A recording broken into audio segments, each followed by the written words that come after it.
রিঙ্কু দে কলকাতার নিউটাউন বাসিন্দা। ছোটবেলায় ভালোবেসে মন দিয়ে বিয়ে করেছিলেন, সংসার করছিলেন।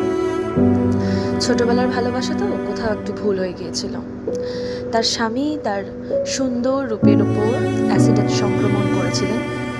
যে মতো অবস্থায় করেছিলেন তখন তার দুটি বাচ্চা, একটি ছেলে একটি মেয়ে। মেয়েটি তার সাথেই ছিল এবং মেয়েটিও ঘটনাস্থলে সংক্রমণের শিকার হয়েছিল।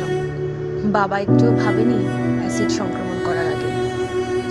অনেক লড়াই করে অনেক কঠিন অবস্থার মধ্যে দিয়ে গিয়ে রিঙ্কু আজকে এই জায়গায় এসেছে। কেন জানি না, তাকে দেখে আমার মনে হলো এই ছবিটি আঁকা উচিত, তাই ছবিটি এঁকেছিলাম।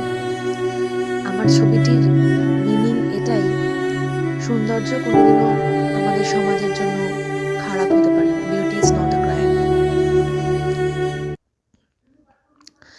তাই ছবিটি যাকে দেখে, যার গল্প শুনে আঁকা, তার হাতেই ছবিটি ধরে আমি ছবি তুলেছি।